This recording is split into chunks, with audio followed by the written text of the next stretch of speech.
राजस्थान की राजनीति में आए भूचाल के बाद पूर्व उप मुख्यमंत्री और कांग्रेस प्रदेशाध्यक्ष सचिन पायलट ने पहली बार अपनी बात रखी है। एक मीडिया ग्रुप को दिए इंटरव्यू में उन्होंने कांग्रेस से बर्खास्तगी से लेकर अपने आगे के प्लान के बारे में भी बताया है।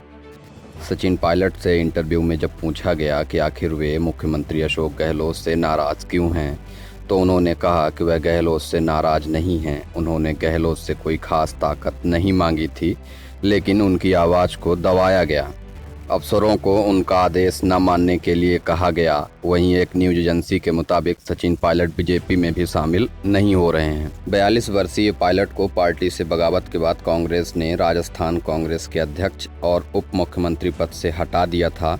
राजस्थान के मुख्यमंत्री अशोक गहलोत और कांग्रेस नेता रणदीप सुरजेवाला ने आरोप लगाया कि सचिन पायलट ने राजस्थान में कांग्रेस सरकार को गिराने के लिए बीजेपी के साथ साजिश रची। कांग्रेस से इस बड़े झटके के बाद सचिन पायलट की कोई बड़ी प्रतिक्रिया सामने नहीं आई। हालांकि इंटरव्यू में उन्होंने खुलकर अपनी बात रखी।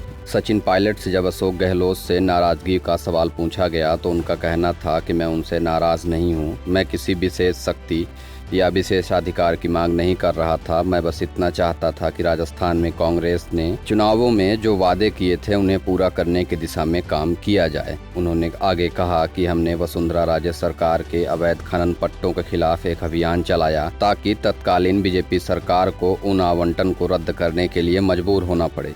लेकिन सत्ता में आने के बाद गहलोत जी ने कुछ नहीं किया, बल्कि उसी रास्ते पर चल पड़े। पायलट ने बताया कि उन्हें और उनके समर्थकों को न सम्मान मिला, न प्रदेश के विकास के लिए काम करने का मौका दिया गया। नौकरशाहों को मेरे निर्देशों का पालन नहीं करने के लिए कहा गया था। फाइलें मेरे पास नहीं भेजी गईं। वो बताते हैं कि मंत्रिमंडल की बैठकें और सीएलपी की बैठकें महीनों तक नहीं हुई थीं। जब मंत्रियों और विधायकों की बैठकें ही नहीं हुई तो बात कहाँ रखेंगे। पार्टी में ही अपनी बात उठाने पर पूछे गए सवाल के जवाब में पायलट ने कहा, मैंने कई बार इन मसलों को सभी के सामने रखा। मैंने प्रभारी अविनाश पांडे और अन्य वरिष्ठ नेताओं से बात की।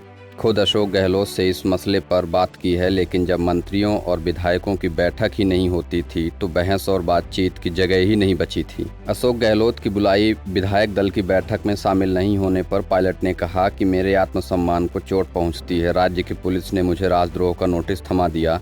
उन्होंने बताया कि 2019 के लोकसभा चुनाव में हम लोग ऐसे कानून को ही हटाने की बात कर रहे थे और यहाँ कांग्रेस की ही एक सरकार अपने ही मंत्री को इसके तहत नोटिस थमा रही है। उन्होंने कहा, मैंने जो कदम उठाया है वो अन्याय के खिलाफ था। अगर व्हिप की बात करें तो वो सिर्फ विधानसभा के सदन में काम आता है। मुख्यमंत्री ने ये बैठक अपने घर में बुलाई थी, ना कि पार्टी दफ्तर में।